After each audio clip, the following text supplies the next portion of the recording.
Les formations à distance sont une présentation de Virage UFC, l'incontournable pour l'obtention de vos UFC sur le web. VirageUFC.ca. Raison de la formation d'aujourd'hui qui s'appelle en fait la conformité dans l'ABF est la première partie de 3 formations qui sont accréditées par la Chambre de sécurité financière, c'est-à-dire comment déterminer le besoin en assurance vie, celui de l'assurance invalidité et celui de l'assurance maladie grave. Une copie sur quelque support que ce soit de l'analyse des besoins privée à l'article 6 du règlement sur l'exercice des activités de représentant. Alors, règlement sur l'exercice des activités de représentant, la loi sur la distribution des produits et services financiers. Le représentant en assurance de personnes doit, avant de remplir une proposition d'assurance, analyser avec le preneur ou l'assuré ses besoins d'assurance, les polices ou contrats. Ça l'est justement le règlement numéro 6 dont nous faisions mention tout à l'heure. Donc, 5 000 que monsieur décède, et évidemment, il est ici son revenu. Donc, madame gagne 5 417 par mois. Le besoin est de 7 292. Valeur de l'activité domestique ici, en fait, c'est revenu, selon Revenu Canada.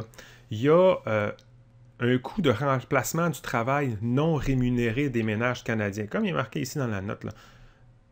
Le travail non rémunéré des ménages canadiens s'établit à 29 438. Personne qui est responsable, en fait, des frais funéraires en premier. Et si, admettons, les frais funéraires sont inférieurs aux 2500, la balance est attribuée aux héritiers. Fait que ce 2500 $-là est imposable. Évidemment, 2500 $, c'est vraiment, mais vraiment pas grand-chose. Et c'est difficile d'imaginer qu'on en tient compte dans une analyse des besoins, mais elle est incluse dans notre analyse des besoins. Donc, ceci pour la prestation de décès, pour le calcul du remplacement du revenu. Donc, remplacement du revenu. 70% du revenu familial égale 7 292. C'est le besoin mensuel de T-bill et de TIT-bill. Revenu du conjoint. Donc, si monsieur décède, madame va avoir 5 417.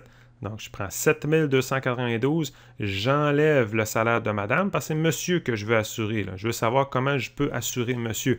Donc, c'est le salaire de madame que je mets ici. Considérant que je n'ai pas d'activité domestique, la rente au conjoint survivant. Pour avoir le vrai montant, ce serait de demander le relevé de la RRQ. Et maintenant, il est disponible en ligne en 2-3 clics pour le client et c'est vraiment intéressant. Vous auriez exactement le bon montant. Et si vous ne l'avez pas, fiez-vous quand même à l'ABF. Elle donne les montants maximum, évidemment, si le client est au-dessus du maximum. Donc, le calcul, c'est 7 292 moins 5 417 moins le 833. Le 833, c'est la rente que monsieur verserait à madame parce que monsieur est décédé. Donc, c'est moins 833. Et rente d'orphelin, on a 2 orphelins, 2 enfants orphelins, c'est 457. Donc, le manque à gagner est 585 par mois.